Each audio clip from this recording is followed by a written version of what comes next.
Tudo bem, gente? Estamos aqui para mais um episódio do programa Dê um Play no MIS. Esse programa super especial que é produzido aqui dentro do Museu da Imagem e do Som de Teresina, o MIS. O MIS é um equipamento cultural da Fundação Monsenhor Chaves, que esse ano completa 40 anos. E como vocês vêm acompanhando ao longo desde o início desse programa, a gente está sempre trazendo pautas relacionadas a esses 40 anos da Fundação Monsenhor Chaves. Os fazedores de cultura, os artistas que fazem parte, as pessoas que trabalham na parte burocrática, que não são menos importantes que os artistas ou que os fazedores de uma maneira geral. E hoje nós estamos aqui com um amigo querido e que faz parte da Fundação desde o seu início, que é o Jairo César Sherlock, que está mais no bastidor, mas que faz também a engrenagem da Fundação e que sempre colabora para a engrenagem da Fundação continuar funcionando. Jairo, meu amigo, prazer tê-lo aqui. Prazer, Paulo. Tá bom? Vamos conversar um pouquinho aqui. Com o Jairo, eu tive que fazer um script aqui, porque tem muito detalhamento das leis, da burocracia de uma maneira geral, então eu achei importante o próprio Jairo me ceder esse material. Jairo, qual é o intuito aqui desse programa? É salvaguardar essa memória. Hoje nós estamos aqui, amanhã nós não estaremos, né? Então as pessoas têm que saber o que aconteceu, como essas narrativas têm que ser trazidas para serem contadas. Pois bem, e aí a gente começa cronologicamente pela criação. Essa lei 1842, né, de 26 de 2 de 1986. Me fala um pouco desse processo de criação. Primeiro eu queria saber de onde você é, como é que você chegou à Fundação Monsenhor Chaves. Fica à vontade. Muito bem, Paulo. Em primeiro lugar, eu queria só ressaltar a importância desse trabalho que vocês estão fazendo. Parabenizar você e sua equipe, porque é a função precípua, fundamental, primeira, de um museu que se propõe a preservar a memória da imagem, do som. E a gente percebe aqui que está começando, né, a ser estruturado o museu. Você já começa com um projeto desse.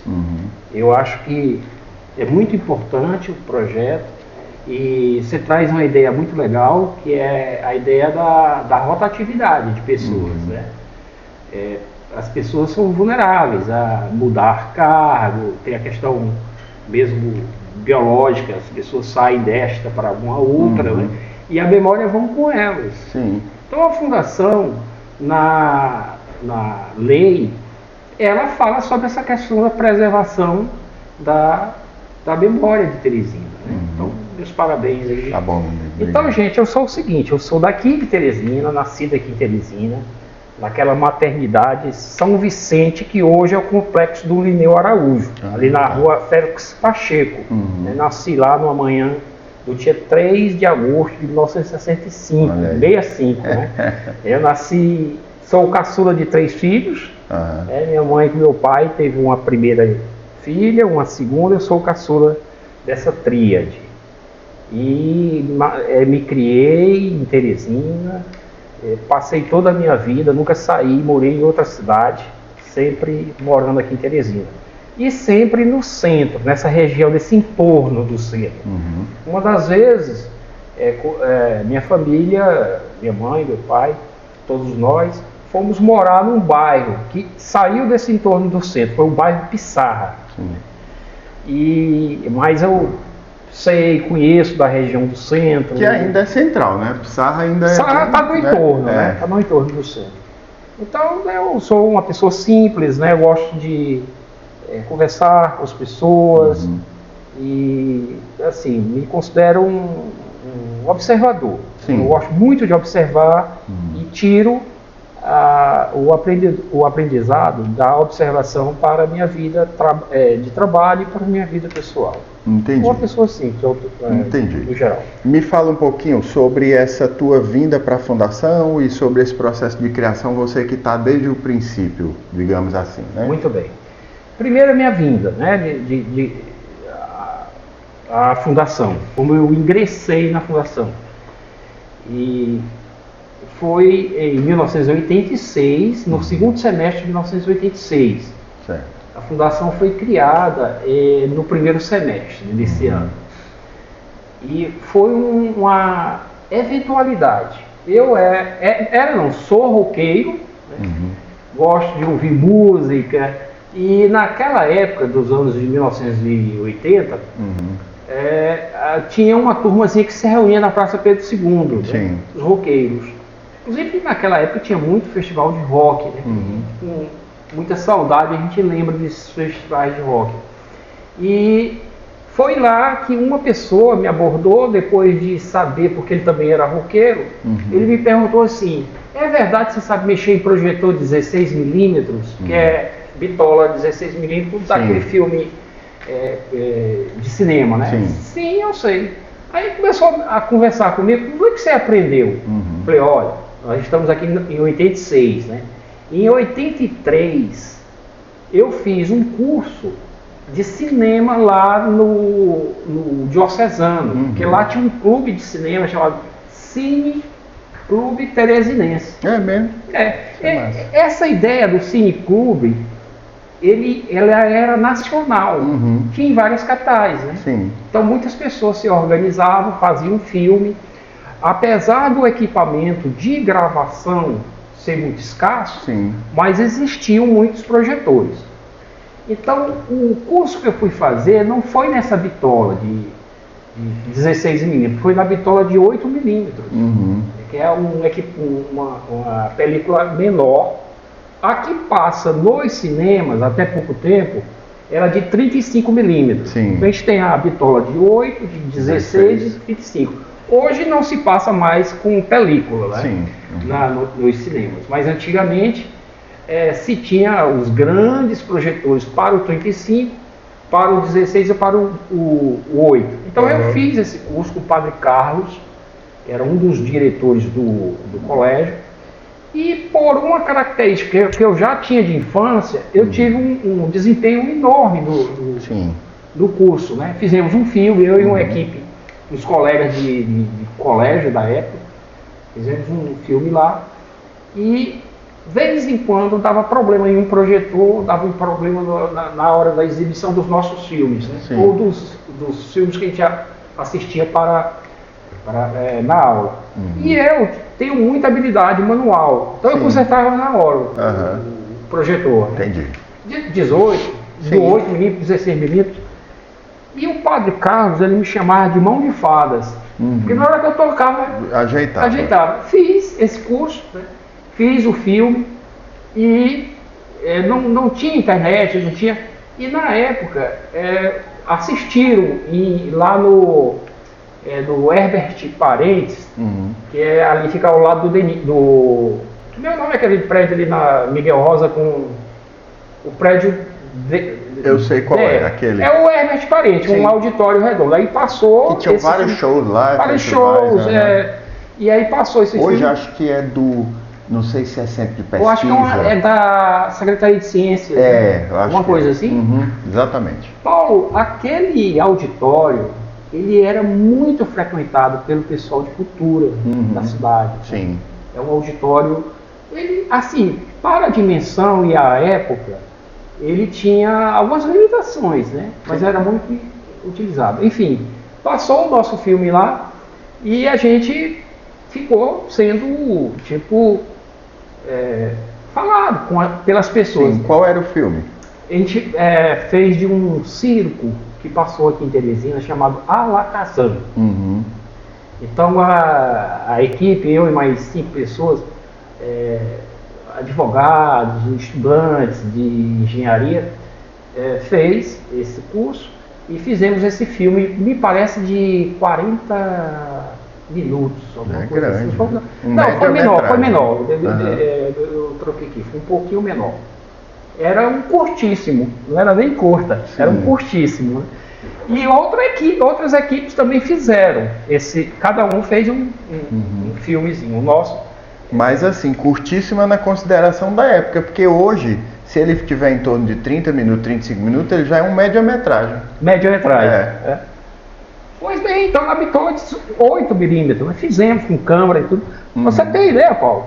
A câmera não tinha nem bateria, ela era a corda. Na corda. Na corda, você dava a corda, disparava.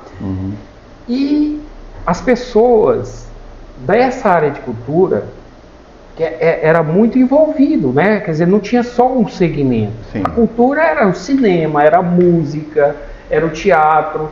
A Teresina dos anos de 1980, ela tinha uma demanda muito alta, mas não existia um órgão. Existia uma secretaria, que era a Secretaria de Educação, e lá tinha um departamento de cultura. Como era também o MEC, né? Exatamente. O padrão nacional. Foi replicada nacionalmente. Teresina e outros estados tinha a mesma coisa. E toda essa demanda, essa efervescência cultural, a juventude, pessoas que trabalhavam com cinema, não tinha um órgão para ajudar ou fomentar. Sim. E nesse dia, lá na Praça Pedro II, uma pessoa que tinha participado da fundação, porque a fundação da fundação foi no primeiro semestre. Sim. Então essa pessoa, ela fazia jornalismo na época. Essa pessoa era ligada a hoje um cineasta, o Valderi Duarte. Valderi Duarte. Então, se eu não me engano, o Valderi entrou na parte de cinema. Das vários segmentos da fundação. Então ele trouxe, com a experiência dele, que ele teve um curso em outro país, né? Ele trouxe essa experiência e botou uma pessoa de confiança dele, uma pessoa que também estuda de jornalismo. E essa pessoa foi quem me abordou. Só eu vi você, isso aqui, lá no Herbert Parente, você sabe mexer em equipamento 16mm? Eu disse, não. Eu disse não, mas eu me corrigi, disse sei. Não sabia, mas sabia mexer no projetor de 8, né? Sim.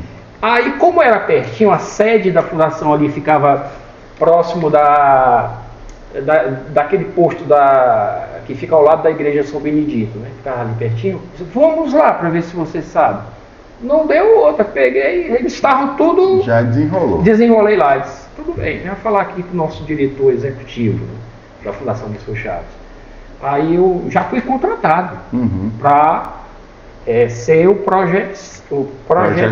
projecionista, né, desse equipamento dentro de um projeto chamado Cinema nos Bairros. Olha aí. Era um projeto muito interessante.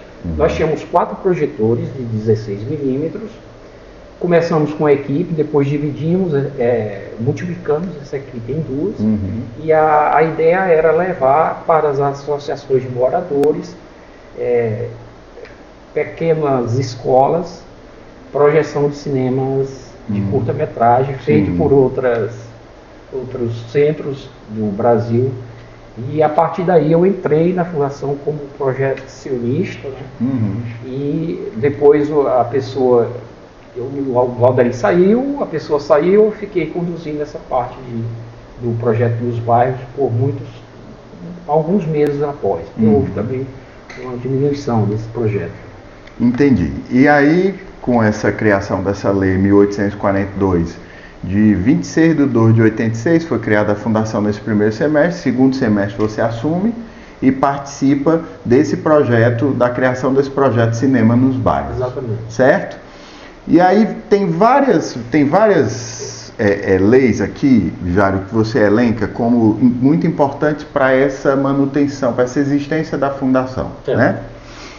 Em outra conversa aqui no podcast, o Wellington me falou que o primeiro prédio da fundação foi ali perto do Cefet, do antigo Cefet. Exatamente. Né? Tu chegou a trabalhar lá também. É esse que eu falei agora há pouco, que fica por trás de um posto de gasolina. Ah, tá. É esse mesmo prédio. Certo. Sim, eu cheguei a trabalhar lá. Foi o nosso primeiro.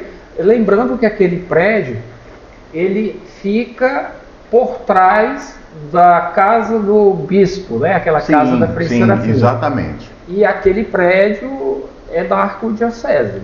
Que hoje é um curso técnico, não sei grau se... 7, uma grau, coisa assim. Exatamente. Exatamente isso. Exatamente. E aí, Jairo, a fundação, ela começa com esse gargalo que tinha. Tinha uma produção, mas não tinha alguém que viabilizasse, digamos, essa organização, né? Que desse esse pontapé por parte do governo para essa manutenção da coisa artística.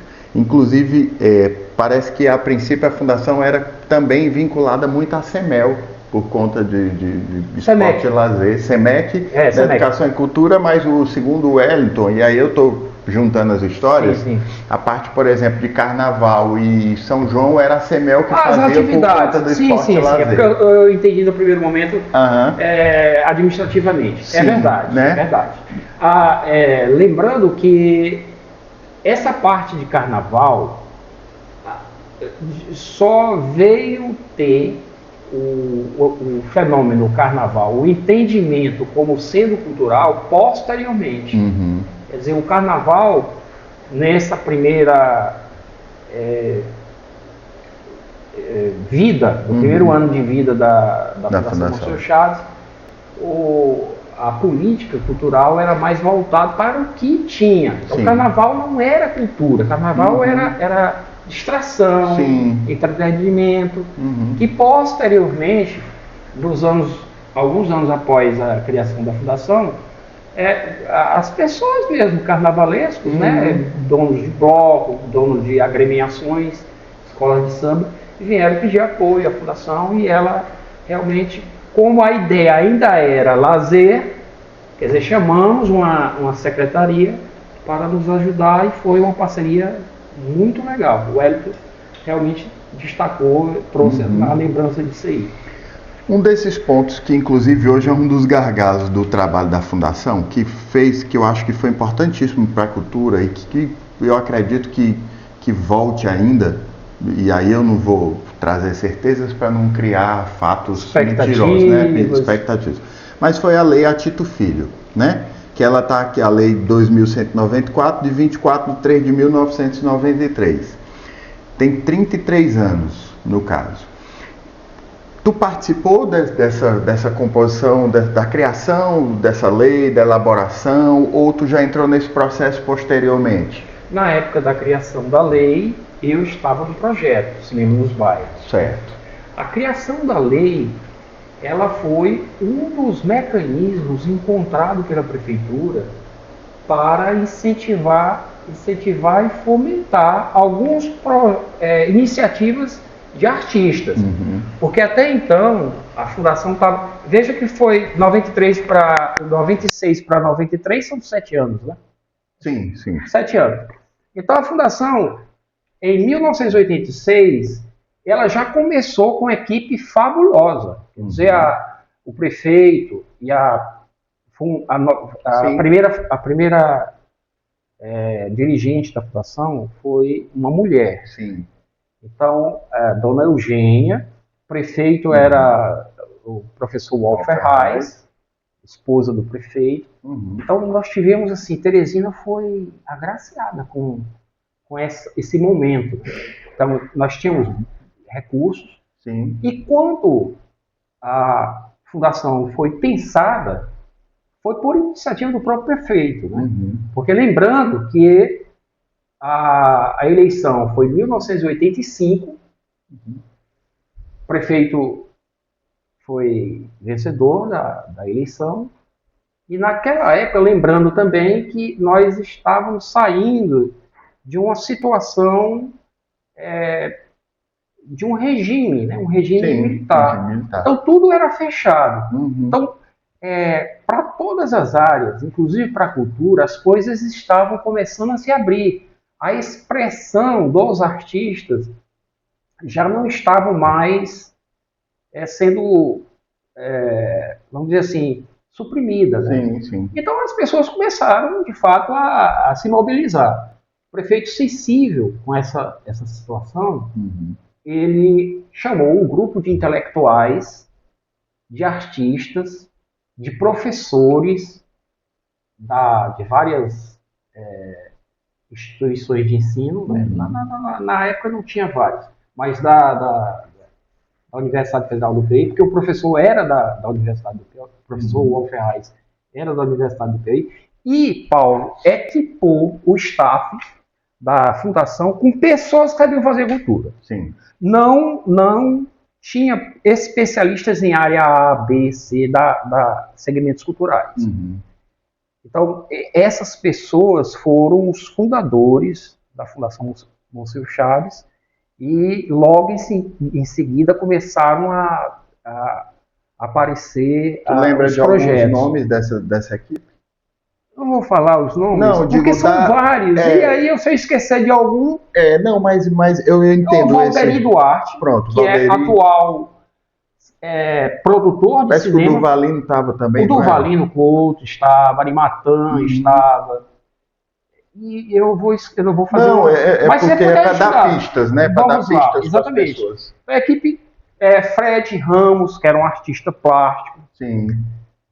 Da música, tu lembra? Da música, eu não me lembro muito. Tranquilo. Não me porque lembro. também, Jairo, isso aqui, como você vai servir de salvaguarda, para as pessoas poderem estudar, elas pegam essas pinceladas como elementos para registros posteriores também, continuidade, né? Algo interessante é lembrar, você que é uma pessoa da área da música, pedir para lembrar alguém da música, né? Para esse nossa conversa servir. Interessante. Tudo gira em torno de incentivos. Sim. Né? Tipo assim, se você é professor, se você incentiva, ou então é pai, né? Se você incentiva um dos filhos para fazer, ele vai fazer. Se você não incentiva, a média vai se levantar. Sim. Naquela época, dos anos de 1980 para 1990, pelo menos nessas duas décadas, não tinha segmentos a mais do que o outro. Ah, tá. Entendeu? Entendi. Então a música, ela não era assim, pungente como é hoje no município de Terezinha. Como passou a ser. Então nós não tínhamos, naquela época, representantes que pudessem representar a música numa instituição pública. Entendi. Entendeu? Eram músicos apenas, músicos. Né? Hoje, tem você, por exemplo, uma pessoa que é músico, mas você tem uma abrangência muito maior, e outros colegas também. Sim, sim. Né? Então, naquela época, a música ainda era, em termos de produção cultural, de shows... Era tímida ainda. Era muito tímida, como outros segmentos. O que era forte naquela época era o teatro. Pois é, eu já identifiquei alguns pontos, dentre eles esse aí. Exatamente. Nas nossas conversas aqui, tanto com você, com o Eto, ou com outras pessoas. O teatro, de fato, principalmente nos anos 80, foi muito forte. Muito forte. O nível de organização, né? Muitas companhias, muitos grupos teatrais, festivais de teatro, em auditórios de escola, isso sumiu. Sim. Né? Auditórios de escola, performances, às vezes em espaço aberto, espaço fechado. Então as pessoas, elas não tinham opções que nós temos hoje, né? De encontrar alguma coisa para... Então era o quê? Era leitura, as pessoas liam bastante. Sim, até porque não tinha relação com a rede social. Não tinha. Então as pessoas, o que nós temos hoje com as redes sociais, tinha-se com aquela livros. pessoal tinha com a literatura. Sim. Então o teatro, eu diria, né, na minha visão, que daquela época dos anos 80 era o segmento mais organizado. Mais organizado. Sim. Então, assim, é por isso que eu tive dificuldade, né? Sim, sim. No teatro a gente tinha pessoas como o Raimundo Dias, que era uma pessoa, pudesse depois mostrar a foto do Raimundo Dias, né? Foi a pessoa que integrou a equipe para conduzir o teatro. E ele conseguia fazer oficinas de teatro. Nós temos hoje oficina de dança. Sim. Nós temos hoje oficina de música, em vários segmentos, né? Da área de música. Sim. Lá se tinha, na Fundação, oficina de teatro. Sim. E é isso, a Fundação, ela veio, como também, aqui para a Teresina, como também em outras capitais, ela veio ocupar esse espaço institucional para não conduzir as políticas culturais dos municípios, né, dos estados, mas para ouvir as pessoas e para fomentar, não se tinha fomento naquela época, era muito raro. Tudo era do bolso das pessoas. Você não tinha, às vezes você, não sei se o pessoal vai lembrar, né? Passava os livros de ouro. Só assinava, ia para não sei o quê, você dava um pouco do espetáculo que você queria fazer. Não tinha patrocínio oficial público. Já tu falou uma coisa muito interessante, inclusive esses dias eu estava conversando a respeito disso. A gente está na pegada aqui da Lei a Tito Filho. E aí você falou que não se tinha muito essa coisa, não se tinha um fomento e tal. E aí eu te pergunto, a Lei a Tito Filho, ela começou com entrega de produtos? Qual foi o início dela? Qual foi a principal premissa, digamos assim? Porque eu acompanhei a existência da Tito Filho, e eu acho que dentro desses fomentos foi uma das que mais entregou produto. E a gente tem até conversado a respeito disso. Ela publicou muitos CDs, né? Lançou muitos CDs, viabilizou esses CDs, livros, enfim, várias coisas, né? E hoje, principalmente nesses editais que se tem hoje em dia de Lei Aldir Blanc, por exemplo, e eu não estou pedindo um comparativo cronológico, mas mais com esse olhar geral. Tu sente a falta desses produtos hoje? Porque eu particularmente sinto muito. Se entrega muitas falas a respeito de perspectivas de trabalho, mas eu não vejo mais nada palpável. Talvez tenha relação com o fato das novas mídias, que a gente ainda é muito saudosista. Não, eu contratei foi uma xícara, eu quero uma xícara, não quero só falar a respeito da xícara. Sim. O que tu pensa a respeito da Tito Filho como produto, como entrega de produto e desse olhar de uma maneira geral? Certo. Olha, apesar de o produto se diluir hoje como única visualização, como única apresentação física. Sim. Mas você tem razão. De fato, o produto ele está mais para quem quer na hora que quer assistir. Sim. Ou seja, redes de internet. No entanto, outras áreas da cultura, dos segmentos da cultura, não podem. Eles são praticamente presenciais. Ou você assiste presencialmente para você ver o clima, não o momento, as pessoas, a interação entre as pessoas. Do contrário, você não está participando 100%. Não é imersivo. Não é. Naquela época, sim, se tinha mais entrega de produtos físicos, né? Se tinha mais livros, espetáculos, CDs. Naquela época era cassete. Sim. Se tinha, é verdade. Esse aqui, ó, cassetezinho. Sim, é verdade. Agora, entregar produtos, a Lei a Tito Filho, ela veio com essa missão de entregar para a população teresinense, para a comunidade teresinense, produtos que antes eram feitos precariamente, sem dinheiro. Então, a fundação, com esse mecanismo da lei, ela deu oportunidade a muitas pessoas, a muitos grupos, a talentos que não podiam expressar, porque não tinha como. Então, ele era conhecido, esse tipo de talento, em qualquer que seja o segmento cultural, ali na família, entre bares, entre amigos. E a fundação veio, por meio da Lei a Tito Filho, proporcionar que não aquela comunidadezinha fechada, mas Teresina toda tivesse essa oportunidade de conhecer o talento de um, conhecer o talento de outro, né? Então, ela teve uma curiosidade, que ela é de 1993, a lei, e que também, Paulo, interessante, ela é modelo de outras iniciativas análogas de capitais do Brasil, sobretudo aqui do Nordeste, né? Essa equipe, que eu considero uma das fases mais melhores fases da fundação é quando, de fato, eu diria, não artistas, mas pessoas pensantes compuseram o staff da Fundação Múcio Chaves. Então, essas pessoas conseguiam entender o que é que as pessoas queriam e davam como em troca o produto.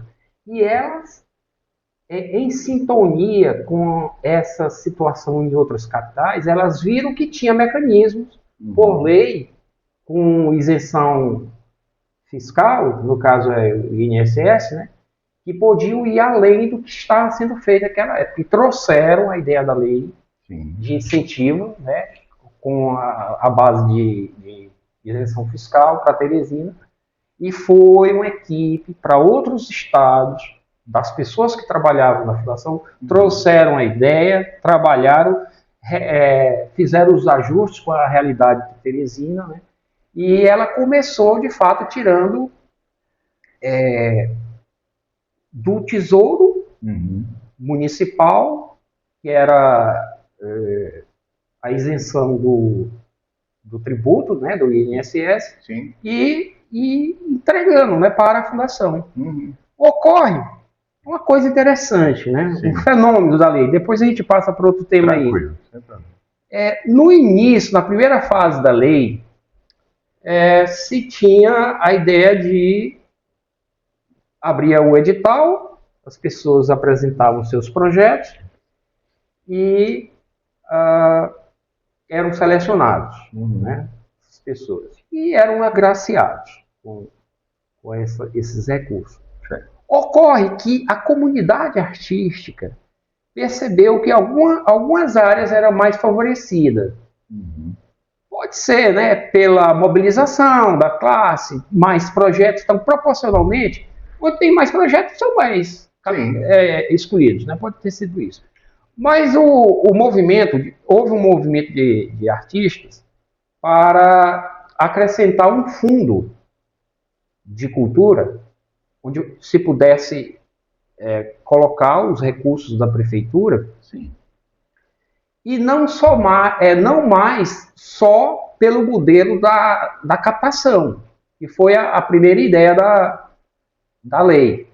Captação, para entendimento, seria o artista receber um documento com o valor do projeto dele e ele ir até as empresas que têm a obrigação do tributo, do INSS, né? Então, as pessoas da época, a comunidade disse assim, não, mas aí quem é conhecido vai e a empresa lá reconhece. E aqueles que não são conhecidos? A lei precisa se modificar. A lei precisa ter recursos para não proporcionar esse tipo de captação por parte daqueles que não têm, assim, acessibilidade a esse tipo de empresa, né? E aí o prefeito se sensibilizou, criou o Fundo Municipal de Cultura, e aí até então a prefeitura depositava no fundo. Eu acho que eu disse anteriormente que a primeira fase foi tesouro. Não foi. A primeira fase realmente foi a captação. Né? Mas aí, por esse fenômeno, foi feita uma outra forma, que foi o recurso da prefeitura direto. Então ela começa como captação. Começa com captação. É engraçado que essa coisa da captação hoje parece tão mais próxima da gente dos dias atuais, que você não se vê em 93 indo captar recurso direto. Tinha exatamente isso aí. Massa. E ela evoluiu para recurso direto na conta da fundação, na conta do fundo. Mas aí a seleção continua a mesma coisa. Se fazia o edital. E aí sim, aí é interessante, né? Porque a reivindicação veio a favor do fenômeno, ou seja, pessoas que não tinham acesso às grandes empresas, que tinham obrigação de pagamento do tributo, recebiam direto na sua conta, né? Entendi. Essa primeira parte. Esse Fundo de Cultura foi em 97, Lei 2.548, de 10/7/97, que foi já amparando essa lei a Tito Filho também, né? ela veio complementar, vamos dizer assim, uma deficiência da lei. Eu boto entre aspas e entre aspas, deficiência, né? Porque foi aquilo que a comunidade artística reivindicou. Entendi. Falei, ó, esse modelo afasta uma parte de pessoas que não têm acesso. Aí foi um pacote de leis, Paulo. Foi criado, você pode ir mais na frente aqui, foi criado logo após 1997, parece que em 93 a lei é criada, e em 97 foi criado o fundo, mas também foi criado o Conselho Municipal de Cultura. Sim. Não é isso? Em 23 de 7 de 97. 97 o fundo, 97 o Conselho Municipal de Cultura. Então, ela foi se refinando, a lei. Ela chegou sem a decisão de seleção dos projetos ser com a participação da comunidade. Então, logo após, levaram as reivindicações ao prefeito. O prefeito, como era uma pessoa da comunidade, ele falou, tem que ter a participação, pelo menos na seleção, da comunidade. Sim. Então, de que forma ele encontrou? Da forma como o Brasil adotou. Conselho Municipal de Cultura, com representantes de segmentos culturais. Então, o Conselho passou a ser o condutor do processo da Lei Edito Filho. Inclusive fazendo edital, selecionando, isso em 97. Em 2019, esse processo muda com a nova lei, 1997. Essa lei, a Tito Filho, ela tem várias mudanças, ocasionadas por lei, e os seus decretos de regulamentação de cada lei. Então, ela tem uma historinha muito complexa, porque a cada momento ela vai se adaptando. A cada momento que a comunidade... E eu destaco isso aí, viu, Paulo? A Fundação Monsenhor Chaves, ela vem... ela não é hermética, nesse sentido aí. A cada pleito, a cada demanda, ela se adequa. Sim, sim. Isso é importante mesmo. Agora, outra coisa que eu te perguntar. Tem o plano, aí tem um Conselho de Cultura e Criação e tem, muito posteriormente, o Sistema de Cultura. Pois é, a criação do Sistema Municipal de Cultura, que foi em 2016. 2016, exatamente. Esse ano, e a instituição do Conselho, do Sistema Municipal de Cultura, eu acho o marco principal dessa área cultural de Teresina, né? Ele consegue uma coisa que eu não concordei, né? Só deixar bem claro aqui. Pode ficar à vontade. Essa lei, me fale bem o nome da lei, o número dela. O número da lei do sistema é Lei 4.961, 5 de 12 de 2016. 2016. Essa lei, ela extingue a lei que criou o conselho anterior. Entendi. Qual é a lei que criou o conselho anterior? Foi a 2.558 de 97. Olha lá, gente. 97 já existia um conselho, criado por lei. Em 2016, a lei extingue esse conselho anterior e cria um novo conselho. Claro que eu sou da fundação, eu participo, mas eu disse, olha, gente, peraí, isso pode ter problema, inclusive, de direitos. Sim. Né? Então, no meu modo de ver, né, de foi pensar, equivocado. Eu acho que a lei de 2016 não tinha nada a ver com o conselho. Sim. A lei ia tratar, regulamentar ou instituir um sistema. E aí ela traz a criação de um conselho, que é o atual nosso conselho, Conselho Municipal de Política Cultural, criado em 2016. E extingue a lei anterior. No meu ponto, né, de ver essa situação aí, uma lei paralela em 2016, ela poderia alterar a lei de 1997, sem problema algum. As mesmas características que a lei de 2016 deu ao novo conselho, ela poderia ter feito isso com o antigo conselho, quer dizer, alterando a estruturação dele. Sim, entendi. Então eu ia falar desse sistema, né? Esse sistema, ele se afina, na época, em 2016, com as políticas nacionais a favor da cultura. Né? Nessa ocasião aí, você tinha a criação de leis nacionais, criação do Fundo Nacional de Cultura, do Conselho Nacional de Cultura. Então, as políticas públicas nacionais, elas foram pensadas como um grande sistema que dentro dele tinha mini sistemas. Né? O grande sistema foi a criação de um mecanismo que pudesse as estruturas internas se comunicarem. Sim. Foi o que a lei do Sistema Nacional fez, e cada estado, cada município fez. Os estados fizeram sua lei do sistema e os municípios fizeram suas leis municipais. Então, esse é o grande marco da fundação.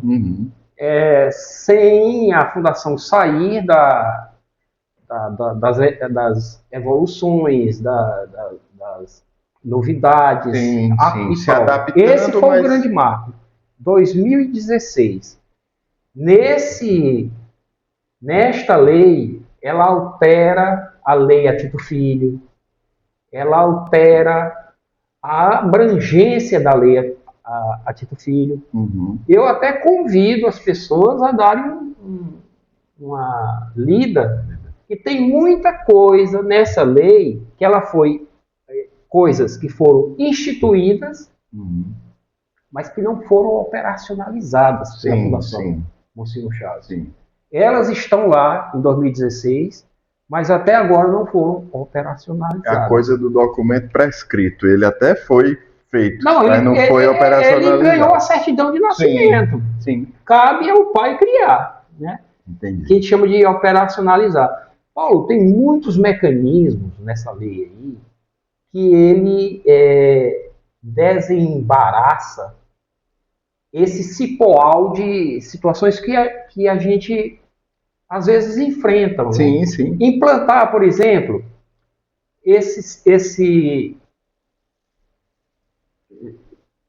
fazer uma pesca aqui.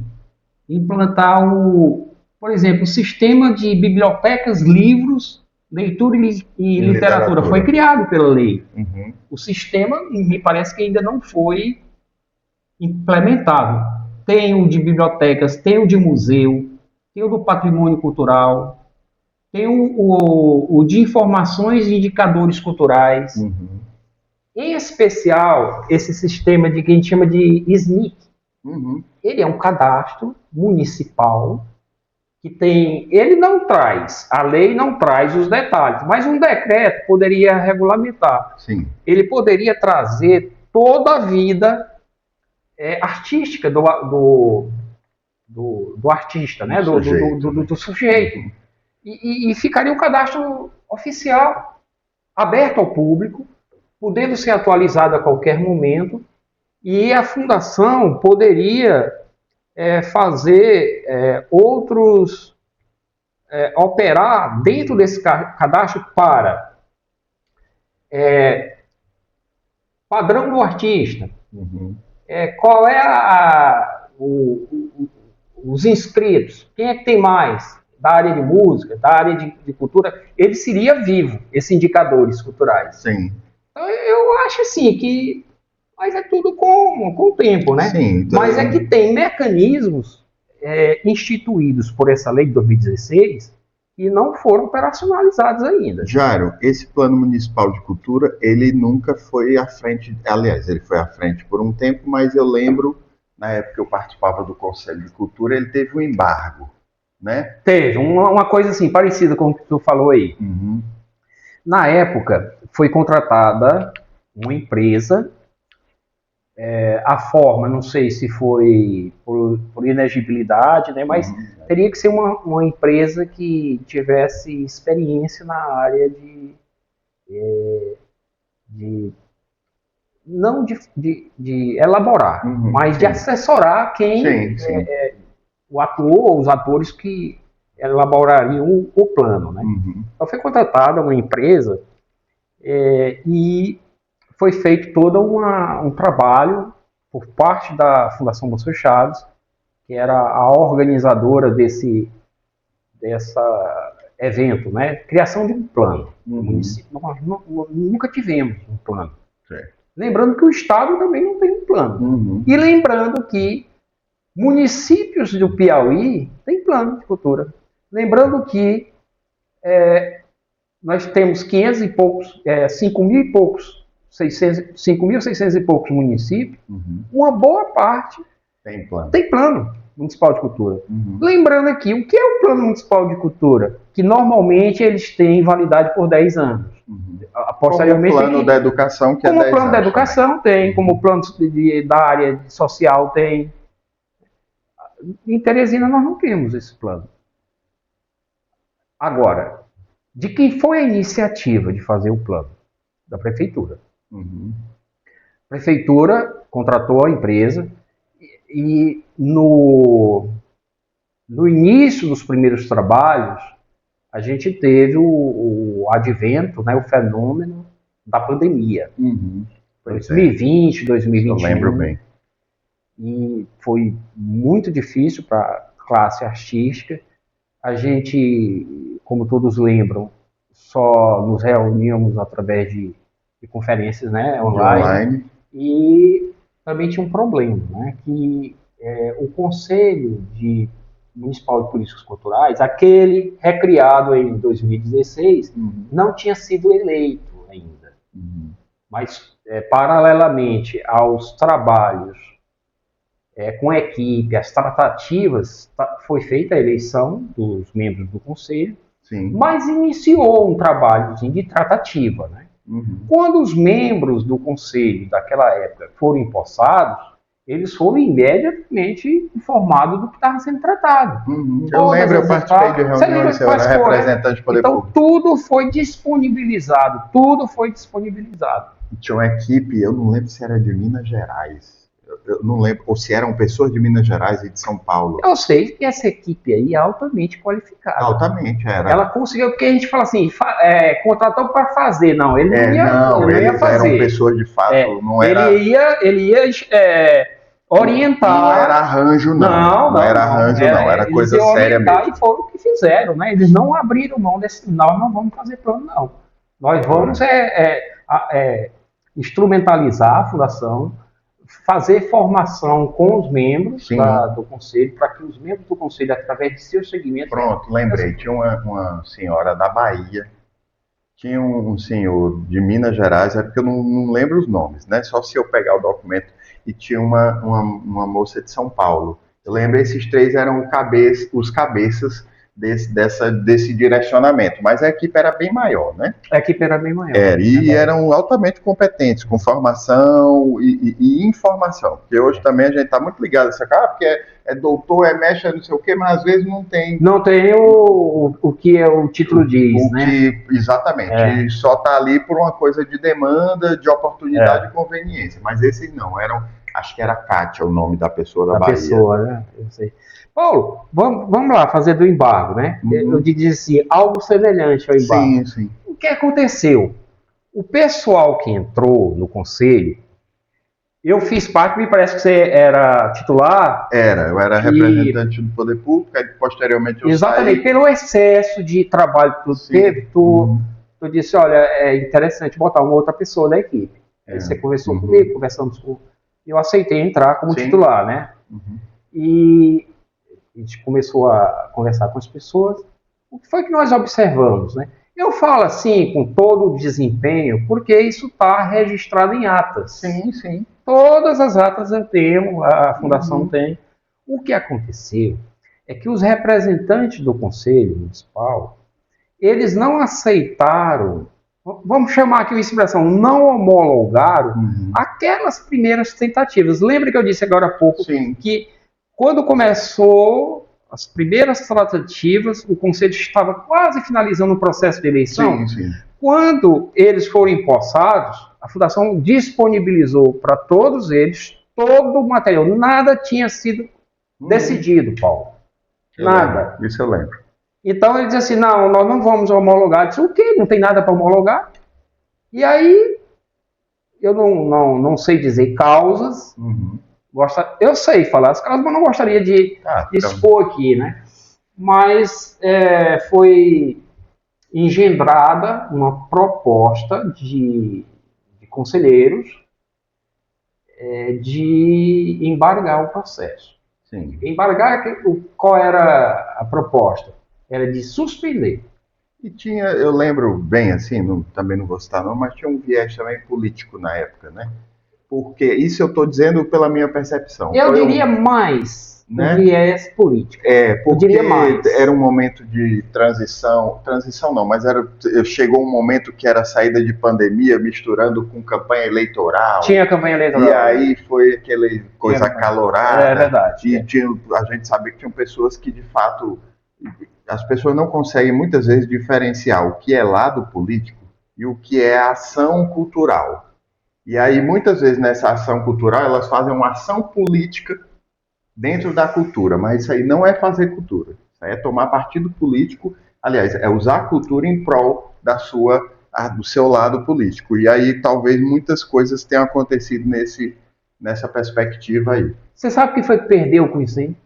Teresina, os artistas e tudo. Perdeu isso aí. Vamos dizer assim, o fundamento principal que com todo respeito, esses conselheiros, representantes foram eleitos legitimamente por seus pares, eram legítimos representantes, mas por esse viés que você colocou aí, eles fizeram essa suspensão. O argumento principal era a pandemia. Mas continuaram conversando com a gente e reivindicando com toda, vamos dizer assim, direito, né? Outras atividades, e a pandemia não atrapalhou. Quer dizer, atrapalhou só para a elaboração do plano. Interessante isso. Mas o que aconteceu? Mais ou menos passada a pandemia, com muita insistência da Fundação, a gente conseguiu levantar, eu vou usar a tua palavra, o embargo, né? Conseguimos levantar o embargo, e aí a empresa continuou com o projeto, formação de conselheiros, escutativa das comunidades teresinas. Nós fizemos várias escutas. Pessoas de vários segmentos culturais, ribeirinhos, pessoas ligadas a religiões com matriz afro, todos participaram. Matrizes africanas. Então, qual foi o primeiro lugar que eu destaco, né, que foi uma formação, um curso do que é ser conselheiro. E eu já termino o raciocínio primeiro, mas essa questão aqui, o que é ser conselheiro? Uma coisa que eu aprendi, a gente vai vivendo, vai aprendendo. Conselho não é para você passar toda o tempo da reunião conversando, falando sobre as coisas. O conselho é para decidir. E qual é o espaço, qual é o local que se deve falar? Lembra da lei de 2016? Ela estabelece, ela cria os fóruns culturais. Fórum cultural de dança, de música, de teatro. Então, pra você ter uma ideia, Paulo, cada conselheiro, de forma nata, ele é o coordenador do fórum. Vamos dar a tua área aí. Tu é músico. Se você fosse o conselheiro da sociedade, representante da sociedade civil, foi eleito. É o representante de música. Não é no conselho que você ia levar suas demandas. Levar não, discutir suas demandas. Era nos fóruns. Você ia fazer Zona Norte, Zona Sul, Zona Leste, ouvir a população. Lá sim, lá você as discussões. Você sintetizava a vontade e trazia para o conselho. E outra coisa, não é o seu choro, com todo respeito, quando eu digo choro é uma analogia, né? Mas não é só o seu choro, não, é o choro de todos. Todos. Entendeu? E aí tem mais legitimidade, sim, né? Sim. Então, eu entendi que não houve esse entendimento da parte do conselho. Nós iniciávamos as reuniões 6h30, 7h, terminávamos até 12 horas do dia seguinte, do mesmo dia. 6, 7 horas, terminava 12 horas. Meia-noite. Agora também, né? Vamos também ser sensíveis à causa, né? Eles não tinham muito espaço para fala. Sim, a gente também Entendeu? não pode. Quem está colocando aqui, eu e você, enquanto poder público. Mas a gente sabe, eu, por exemplo, artista, eu também quando estou fora do poder público, eu sei muito bem que muitas vezes o artista ele não tem esse espaço. Espaço para falar. Né? Muitas vezes não, quase sempre ele não tem esse espaço. Então também. Mas que não, eu não acredito que tenha sido o nosso caso, não, porque acho que eu me lembro pouco, mas às vezes que eu me lembro, eu acho que foi cedido, assim, foi dada muita essa sessão de fala. E eu acredito que você também tenha feito isso da melhor maneira, porque eu não pude acompanhar mais. Entendi. Pois é, então, essa empresa, ela fez esse trabalho magnífico, sobretudo este que eu destaquei, que era fazer a escutativa, que era para os fóruns fazer. Mas como não tinha ambiente por conta da pandemia, a gente fez, a empresa apresentou sugestões, foi aprovado pelo Conselho Municipal, tanto o Poder Público como a sociedade civil. Esse mecanismo, por conta da pandemia, substitui as reuniões presenciais. E aí a gente coletou o que é que cada segmento queria.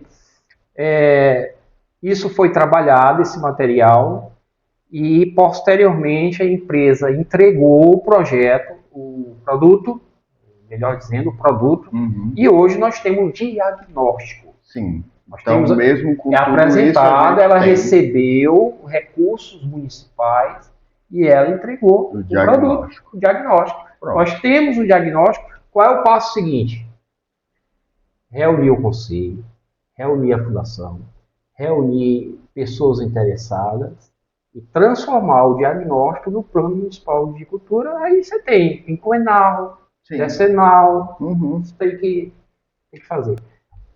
Com esse elemento, Paulo, plano municipal, você pode ver que em outras áreas da sociedade existe também, que você destacou aí, é aquilo, a fundação, ela assumiria um papel que eu acho que é o correto. Vou fazer uma analogia aqui, é como o papel daqueles semáforos de rua.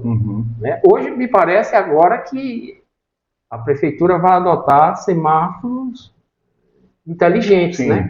Onde consegue observar. Pois que seja também a fundação seja um semáforo inteligente. Ela não tem que intervir. Ela tem que ser um semáforo para controlar o fluxo. Sim. Quer dizer, para não abarroar os carros. Então eu entendo que o papel da fundação é esse de semafreio, né? Não sei como é que a gente fala. Tem o faroeiro, que é do farol, mas é algo parecido, né?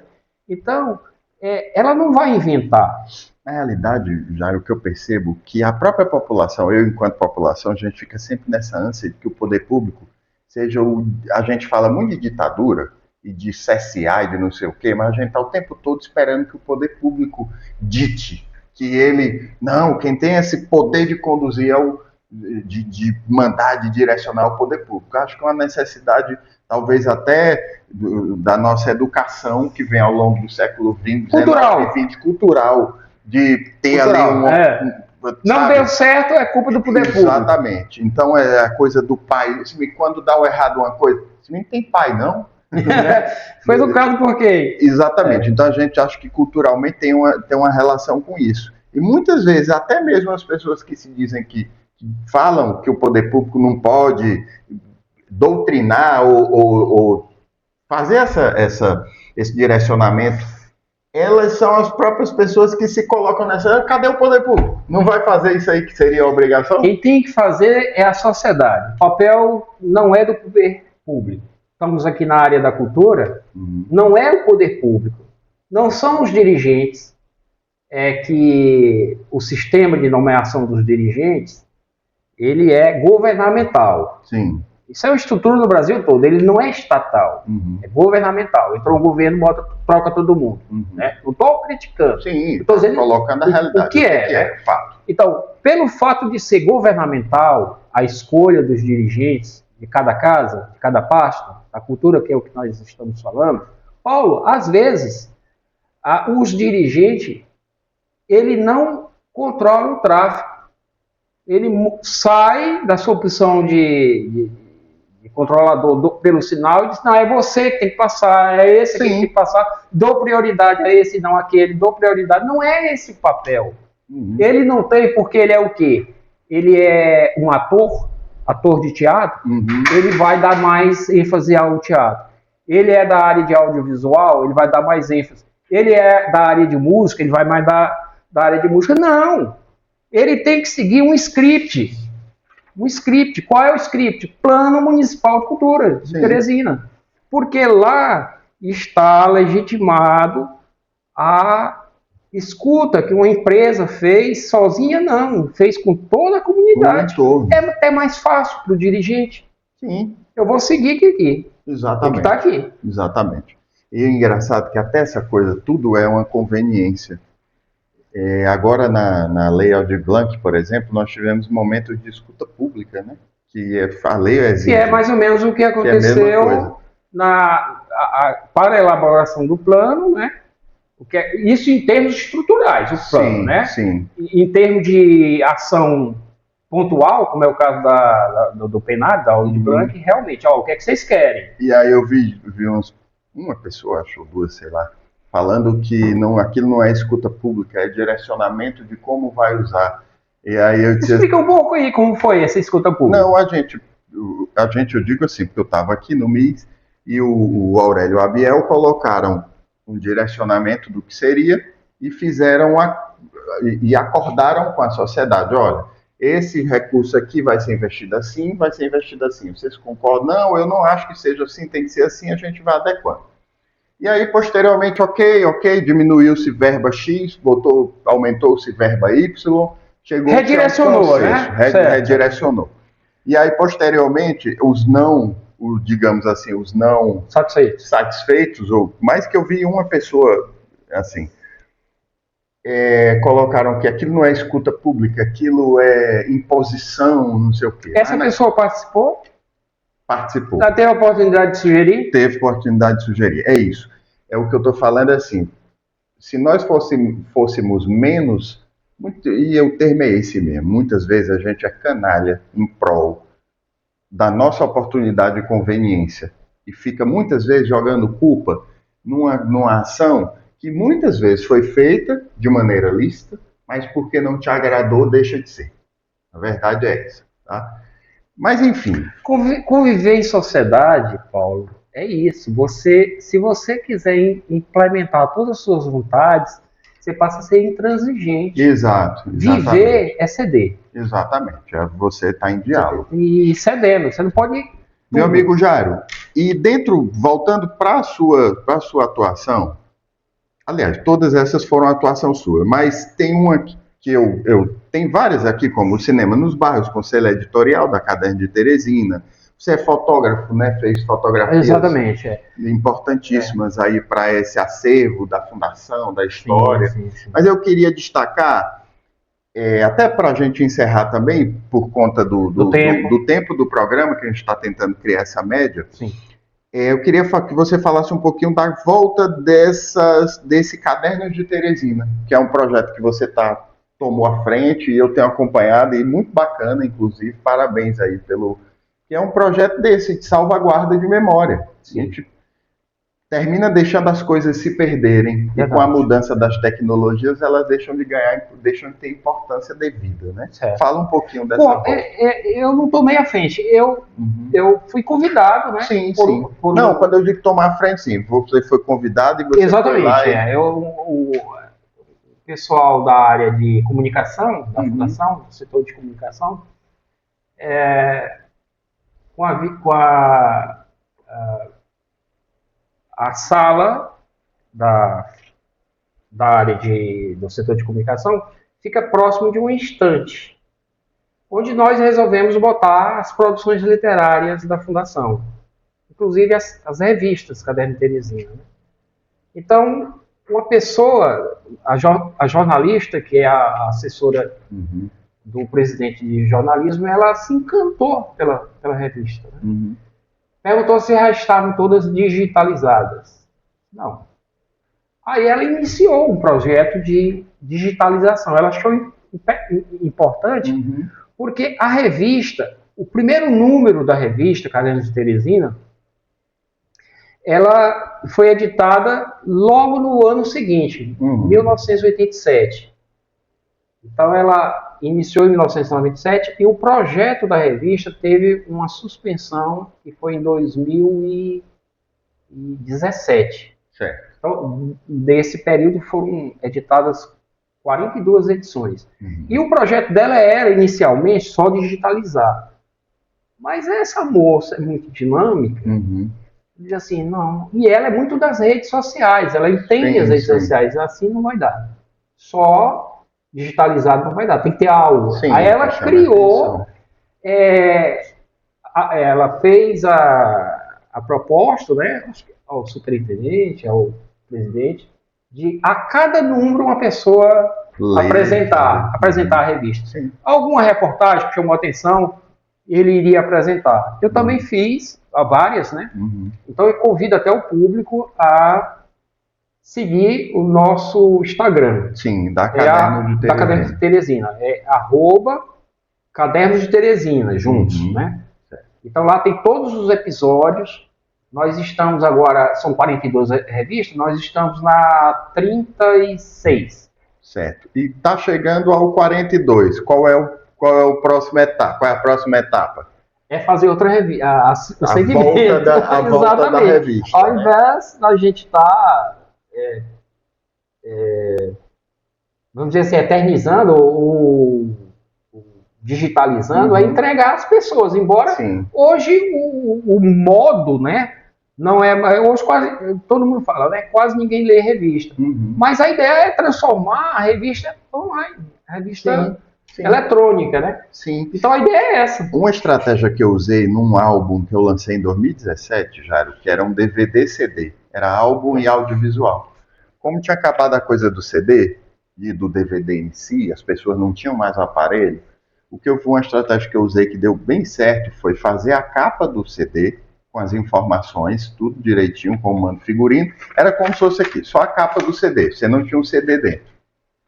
E quando eu abria, eu tinha um QR Code que ia para o CD, no Spotify ou nas outras mídias, e um QR Code que ia para o YouTube. Sensacional. Entendeu? Sensacional. Então, eu viajava, eu não andava mais com aquele trambolho de CD. Isso foi em qual ano? 2017. Assim no último número da revista. Pronto. Que já poderia ter. Exatamente. Você não estava aqui com a gente ainda. Pois né? é, exatamente. Poderia então, ter... é uma alternativa. E aí fica a sugestão. Porque você, sei lá... Não, já está acatado. Se depender de mim... Você faz uma impressão, tá ali passando o carro no sinal, você bota uma panfletagem daquela, todo mundo vai pegar. Deixa eu saber o que é isso aqui.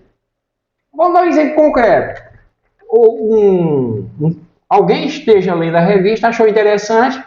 Pega o QR Code e manda para alguém. Lê esse negócio de... Exatamente. Você está fisicamente com... Exatamente isso. Você falou aí uma coisa, Paulo, interessante. Fotografia, né? E assim, de fato, eu fui fotógrafo. Fazer um esclarecimento, né? No início da entrevista, você falou assim, olha, a gente está chamando artistas da cidade, artistas, servidores da fundação. Um detalhe, eu não sou artista. Sim, né? Não, só para fazer assim, um esclarecimento até assim, bem humorado. Não tenho talento algum. Não sei. Meu tio o Ari Sherlock, e eu trago o sobrenome da nossa família, né? Sim. O nome é Jairo César Sherlock. Então, meu tio era ator. Entendi. Ator, produtor cultural. Ele é cearense, né? Ari Sherlock, e veio a convite do governador do início dos anos 1970 e fez um trabalho belíssimo aqui em Teresina com Eu vou essa te área. dizer, talvez por tu sempre ter trabalhado dentro da perspectiva burocrática, tu não se identifique como um fazedor de arte, digamos assim. Mas o cara que foi projecionista, fotógrafo, cuida da caderno de É um Teresina, artista, né? não deixa de ser. Nesse mar revolto. Exatamente. Entendeu? Mas especificamente sobre fotografia, eu me identifiquei mais com fotojornalismo. Sim. Né? Uhum. Eu não adentrei a área da fotografia artística. Sim, sim. Então, eu era muito ligada ao setor de comunicação da fundação, né?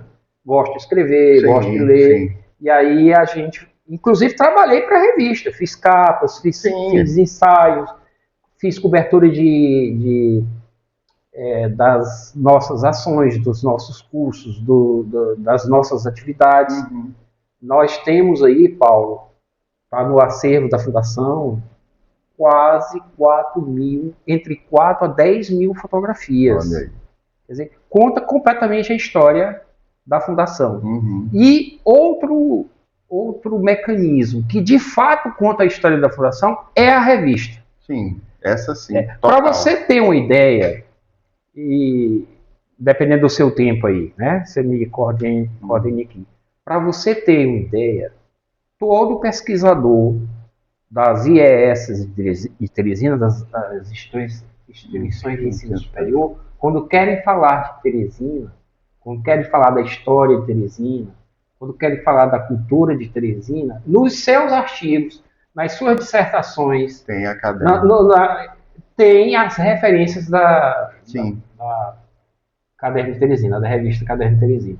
Eu acho que a gente deve, sim, continuar com esse trabalho. Sim, e posteriormente, daqui a algum tempo, será a caderno, será esse programa, serão outros? Sem dúvida. Né? Vamos botar... A tecnologia não para de se desenvolver. Exatamente. Mas também, você pode ver, hoje, 2016, você tem acesso a registros de 1800, do século XIX, do século XVIII. O que nós estamos fazendo aqui, por meio desse seu programa, por meio da continuação da revista de Teresina, são arquivos, não se sabe como eles vão ser trabalhados para alimentar futuras gerações, mas entender que nós estamos fazendo história agora, em 2016. Sim, com certeza. Os mecanismos, os projetos, destaco sua